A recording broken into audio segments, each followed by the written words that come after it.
J'ai la chance de voir les énergies des gens, l'énergie qu'ils déploient. Et j'ai remarqué qu'une personne normale qui va bien... Eh bien, écoutez les mots qu'on dit. On va dire, elle est rayonnante, ou tu es solaire, chère Patricia, cher Renaud. Oui. Et donc, en fait, l'énergie qu'on déploie, elle est sous cette forme-là. Ouais, c'est un peu comme un soleil. Eh bien, j'ai remarqué la chose suivante, c'est qu'une personne, quand elle est sur le chemin inéluctable vers son dernier voyage, si vous voyez ce que je veux dire, on voit très bien. D'un seul coup, ça s'inverse. Ah. Et alors là, c'était terrible pour moi, parce que ces personnes que je voyais tous les mois, un jour, j'ouvrais la porte. Tu les voyais différemment. Et je ne voyais pas ça.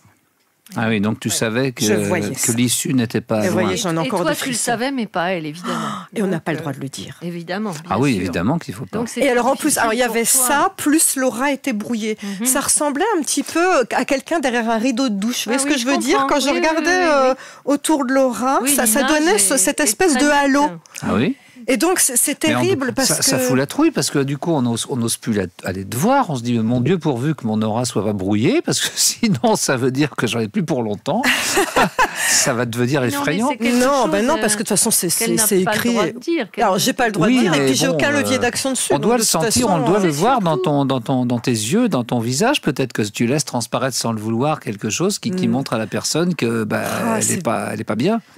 Je sais pas, je me pose la question. C'est fou cette question, Renaud, parce que j'ai pas l'impression. En fait, je vais vous raconter une histoire qui est incroyable parce que pendant 8 ans, j'ai suivi Annick, qui est là-haut, qui est devenue une sœur d'âme, on va dire. Et puis, Annick, comme je la voyais tous les mois, c'est devenu une amie. Et puis, on discutait un peu de tout. Puis, je lui parlais d'autres personnes que je voyais. Et puis, des fois, je lui disais, elle me disait, tiens, comment va une telle, d'autres personnes que je voyais. Puis, je disais, elle est partie. Bon. Et puis, un jour, dans la conversation, je lui explique qu'il y a des signes quand on voit que les gens vont partir, mais qu'on n'a pas le droit de le dire, c'est dans notre éthique. Et là, elle me dit... Donc, les signes sont les suivants. Donc, les énergies qui vont vers l'intérieur. Il y en a d'autres. C'est, par exemple, la personne va se mettre, comme je te vois, Renaud, avoir à côté, par exemple, ma grand-mère décédée. Mais comme si elle était en chair et en os. Tu vois ce que je veux dire ?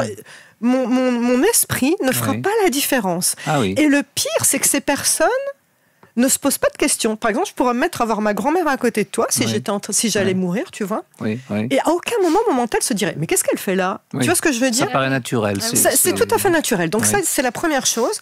Deuxième chose, ils se mettent à voir des plans parallèles.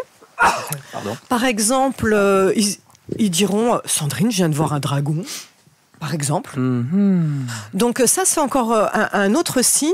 Et puis, ils font beaucoup de voyages astro, c'est-à-dire que le corps énergétique, il se prépare à faire des allers-retours pour aller voir le fameux tunnel. Et donc, je reviens à cette fameuse dame Annick qui savait que je savais les signes. Et elle me dit, Sandrine, on va faire un pacte. Promets-moi que tu me diras, pour que je me prépare, quand c'est le jour. Donc là, c'est chaud, parce que de toute façon, dans l'éthique, on n'a pas le droit de le faire.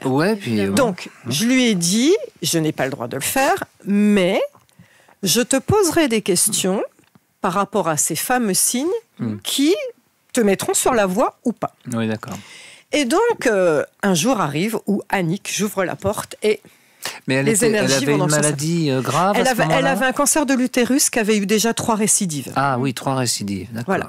Donc moi, quand je l'ai connue, c'était la première fois. Et puis, pendant 8 ans, je l'ai suivie. Puis, vraiment, ça lui remontait le moral, qu'on se voit. Et puis, moi, j'aimais bien tirer les cartes des oracles. C'était la petite carte du jour, le petit mot des anges gardiens, tout ça. Oui. Et donc là, je vois les énergies qui vont vers l'intérieur. Et puis, je me dis, oh là là, il faut que je lui donne un signe et tout. Et puis, je lui dis...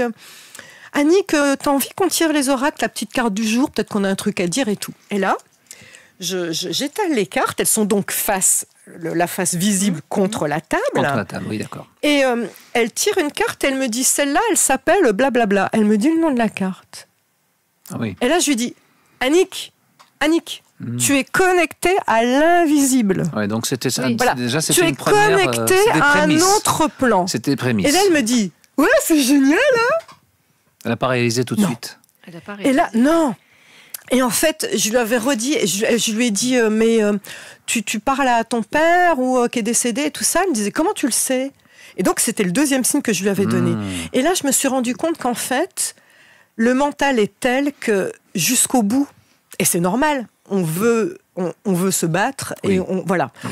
Donc c'est comme ça que mais tant mieux, mais bien sûr. Alors je vais te poser une question, je vais t'interrompre parce que il y a quand même des gens qui sont médiums, qui voient des choses, qui voient des défunts, qui voient des esprits, enfin voilà. Et donc il y a pas que des gens qui sont sur le point de mourir à ce moment-là. Heureusement. Donc heureusement.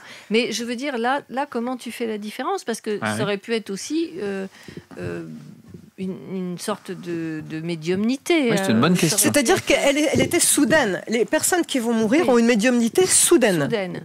C'est quelque chose dont elles n'auraient jamais parlé avant. Ah, jamais. N'auraient jamais concerné. Oui. Du jour au lendemain, on se met à voir des parents décédés. Ah oui, d'accord. Du jour au lendemain, on se met à voir des dragons. Mais ça peut aussi, la médiumnité peut aussi arriver du jour au lendemain. Ah, ça c'est vrai. Maintenant, avec les énergies de la 5e dimension...